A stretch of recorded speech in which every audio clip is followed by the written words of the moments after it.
बाद ये फैसला किया जाता है कि कौन से डिपार्टमेंट में किस चीज़ की क्या शुरू है। जहाँ तक आपदा की बात है, मैं हिमाचल के लोगों का धन्यवाद करना चाहता हूँ और सबसे ज़्यादा प्यारे बच्चों का भी धन्यवाद करना चाहता हूँ जो अपने जन्मदिन में आकर इस आपदा राहत कोष में पैसे दे रहे हैं। सरकारी कर्मचारी का बहुत बड़ा योगदान हमें आपदा राहत कोष में मिल रहा है और आपदा राहत कोष में जो विपदा आई है उसमें आपदा राहत कोष में लोगों ने बढ़ चढ़ कर दान कर रहे हैं। मैं सभी जो प्रभावित परिवार है आपदा से उनको ये आश्वासन देना चाहता हूँ कि हम आने वाले समय में जो भी होगा वो आपदा के प्रभावित परिवारों को सही आकलन करके उनको जो भी उचित समय पर मुआवजा देने की बात होगी उसका भी हम स्टडी करेंगे। सर, प्रियंका गांधी की चलाने वाली एक शेड्यूल तय हो गया? मुझे तो आप ही से पता लग रहा है सर। नहीं, मुझे अभी आप ही ने बताया, मेरे को तो अभी पता नहीं है। आपदा को लेकर केंद्र से कोई अभी तक राहत राशि या कोई? हमने तो कहा कि इसको नेशनल राष्ट्रीय आपदा घोषित किया जाए।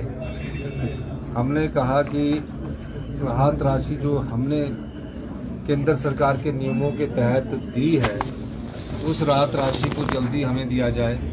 तो अभी जो दूसरी टीम आई है उसकी रिपोर्ट सबमिट होने की बात कह रही है, लेकिन हमें आपदा में अपने सोर्सेज से, चाहे वो बागवानों का सेब पहुंचाने की बात है, चाहे किसान की फसल को जो फसलें हैं, सब्जियां हैं, उनको मंडियों तक पहुंचाने की बात है, हम उसमें सफल हुए हैं। और हमारा प्रयास है कि पहले जो हमारे किसान हैं, बागवान हैं, उनका फल और सब्जी मार्केट में पहुंच जाए और उसके बाद जो राहत राशि है उसके लिए हम केंद्र सरकार से एक बार फिर अनुरोध करेंगे। देश चुनाव को लेकर देश में चर्चा चली है और राहुल जी ने भी कहा कि संघीय ढांचे पर हमला है। सर, आप किस तरह से देखते हैं? देखिए, ये तो हमारे हाईकमांड ही तय करता है और जो हाईकमांड तय करता है उसके आधार पर हम आगे बढ़ते हैं। सर, भाजपा आरोप लगा रही है कि जो मंडी यूनिवर्सिटी उसका दायरा घटा रही है प्रदेश सरकार, बहुत सारे कॉलेज को बाहर कर दिया है, क्या कहेंगे? देखिए, कोई विश्वविद्यालय जो खुलता है उसके कोई नियम कानून होते हैं। आपने ठीक है कि चुनावों से 6 महीने पहले जयराम ठाकुर जी ने सरदार पटेल मंडी यूनिवर्सिटी खोली और खोली कहाँ? कॉलेज में, और उसके साथ कॉलेज को एफिलिएट कर दिया। जिस तरह स्कूल खोले ना उसमें टीचर नहीं है, बच्चे नहीं है, उसी तरह इन्होंने यूनिवर्सिटी भी खोल दी। अब यूनिवर्सिटी में जितने बच्चों के पेपर होने हैं उसका इंफ्रास्ट्रक्चर नहीं है, क्वालिटी एजुकेशन की तरफ बैठने की व्यवस्था नहीं है। आप मुझे यूनिवर्सिटी का कोई ढांचा तो बता दीजिए कहाँ उनकी बिल्डिंग बनी है।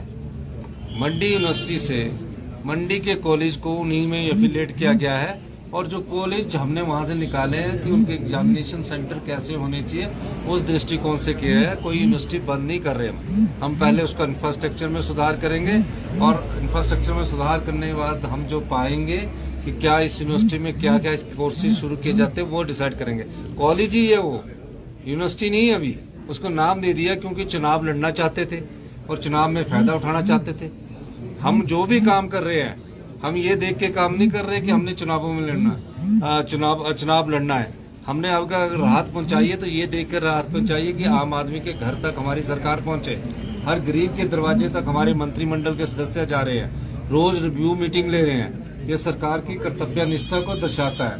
और जहां तक मंडी यूनिवर्सिटी की बात है, मंडी यूनिवर्सिटी को कोई बंद करने का राजनीतिक लाभ उठाना चाहते हैं। लोकसभा चुनाव आ रहे हैं तो तरह तरह के शगुफे छोड़ेंगे और अपना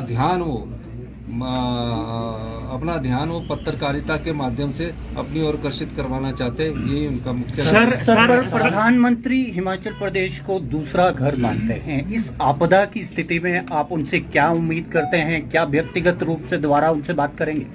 देखिए, अभी तो हम इनसे निपटने के बाद प्रधानमंत्री जी से बात करने की जरूरत होगी प्रधानमंत्री जी से बात करेंगे, गृह मंत्री जी से बात करने की जरूरत होगी गृह मंत्री जी से बात करेंगे। सर संघीय सर, आगे ढांचे का के आपका- मुताबिक आपको लगता है कि एज ए मुख्यमंत्री धन्यवाद। सर एक सवाल इंडियन एक्सप्रेस में 2 दिन से आपको ट्रैक कर रहा हूँ। मुझे एक सवाल आपसे पूछना है कि 11,000 करोड़ का आपने बोला कि पिछली सरकार का लोन है, उसके बाद 12,000 करोड़ का लॉस इस डिजास्टर हो चुका है। आपका ब्लूप्रिंट क्या है 2 महीने के उसके बाद? देखिए आपको मैं थोड़ा सा मैं आपको क्लैरिफिकेशन कर देना चाहता हूँ। जो सवाल इन्होंने पूछा है, जब हमारा 8 महीने पहले सत्ता में आए 75,000 करोड़ का कर्जा हिमाचल प्रदेश पर चढ़ा हुआ था। आप सब पत्रकार बंधु और सब आम नागरिकों पर 94,000 रुपए का कर्जा चढ़ा हुआ है। 10,000 करोड़ रुपए की सरकारी कर्मचारियों का वेतन तो लागू कर दिया, लेकिन उनकी देनदारियां नहीं दी, तो 85,000 करोड़ रुपए ये हो गया। उसके बाद भी हमारी आर्थिक तंगी के बाद हमने सरकारी कर्मचारी और अधिकारियों को ओल्ड पेंशन स्कीम दी, उसमें हमने फाइनेंस नहीं देखा, उसमें उनका हमने देखा है कि वृद्धावस्था में सामाजिक दृष्टिकोण अपनाया है। उसके बाद आपदा आई, आपदा में हमें राहत नहीं मिली, लेकिन पूरी सड़कें हमने खोल के रखी, पूरी पानी की योजनाओं को हमने चालू करके रखा, 75,000 टूरिस्टों को यहाँ से निकाला। अब 12,000 करोड़ रुपए का हिमाचल प्रदेश को नुकसान है। मैं सभी से कहना चाहता हूँ, हिमाचल प्रदेश को अपने पैरों पर खड़ा होना पड़ेगा, हिमाचल प्रदेश को आत्मनिर्भर बनाना पड़ेगा। उसके लिए हम व्यवस्था परिवर्तन कर रहे हैं, कुछ विभागों में व्यवस्था परिवर्तन हो चुका है और कुछ में हम और तेजी ला रहे हैं। पहली बार है कि PWD IPH में टेंडर 60 दिन की बजाय 20 दिन के अंदर लग रहे थे। पहली बार है कि PWD में 3 दिन के अंदर हमने टेंडर लगा के सारी सड़कें खुलवाई।